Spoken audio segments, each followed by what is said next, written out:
அன்புள்ள கும்பராசி அன்பர்களே வணக்கம். கும்பராசி அன்பர்களுக்கு குரு பெயர்ச்சி பலன்களை நாம் பார்க்க போகிறோம். இதுவரை 5ஆம் இடத்தில் சாதகமாக இருந்த குரு பகவான் தங்களுக்கு 6ஆம் இடத்துக்கு செல்கிறார். 6ஆம் இடமாகிய கடகராசியில் சென்று உச்சம் அடைவதால் உடல் நலனில் கவனம் தேவை. 6ஆம் இடம் நோய் ஸ்தானம், எதிரி ஸ்தானம், கடன் ஸ்தானம் என்போம். தேவையில்லாமல் கடன் வாங்குதல் கூடாது. பல வகையில் சிக்கனமாக இருத்தல் வேண்டும். அனாவசிய கடன்களை ஒதுக்குதல் வேண்டும். யாருக்கும் கடன் தரக்கூடாது, வாங்குதல் கூடாது, ஜாமீன் தரக்கூடாது. முக்கியமாக உடல் நலனில் கவனம் தேவை. ஆரோக்கியத்தில் கவனமாக இருங்கள். சிறு உடல் உபாதை என்றாலும் மருத்துவரை சென்று சந்திப்பது நல்லது. ஆக 6ஆம் இடத்தில் குரு தங்களுக்கு ஏற்கனவே 7.5 சனியில் குடும்ப சனி நடைபெறுகிறது. அனாவசிய செலவுகள் வந்து கொண்டே இருக்கும்.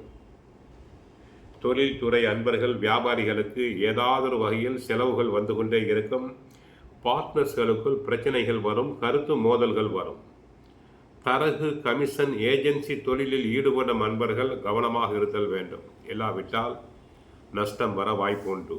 ஏனென்றால் கும்ப ராசியில் ராகு சஞ்சாரம் செய்கிறார்.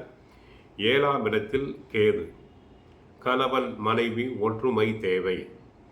ஒன்றும் இல்லாத விஷயங்களுக்கு சண்டை சச்சரவுகள் இருத்தல் கூடாது. பிள்ளைகளால் புகழ் அடைவீர், பெருமை அடைவீர், அதில் எந்த சந்தேகம் இல்லை. சிலர் வெளிநாடு சென்று வர வாய்ப்பு உண்டு. அதனால் ஆதாயம் அதிகரிக்கும். 2ஆம் இடமாகிய தன குடும்ப வாக்குஸ்தானத்தில் சனி இருப்பதால் 7.5 சனியில் தொழிலில் அகலக்கால் வைத்தல் கூடாது. தொழில் விஸ்தரிப்பு கூடாது. இருக்கின்ற தொழிலை பராமரியுங்கள், அது போதும். அனாவசியமாக கடன் வாங்குதல் கூடாது. அரசு சம்பந்தப்பட்ட வேலைகள் தங்களுக்கு சாதகமாக நடைபெறும். அரசியல்வாதிகள் புகழ் பெறுவர். கட்சிக்குள் நியாயமாக கிடைக்க வேண்டிய பதவிகள் கிடைக்கலாம். தங்களின் ஆலோசனைகள் ஏற்கப்படும். செவ்வாய் சாதகமாக இருப்பதால் விவசாயம் நன்றாக இருக்கும். பில்டிங் கான்ட்ராக்டர்ஸ்களுக்கு லாபம் கிடைக்கும்.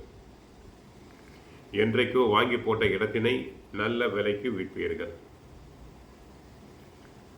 மாணவர்கள் உயர்கல்விக்காக வெளி மாநிலங்கள், வெளிநாடுகளுக்கு சென்று வர வாய்ப்பு உண்டு. மாணவர்கள் நன்றாக படிப்பர்.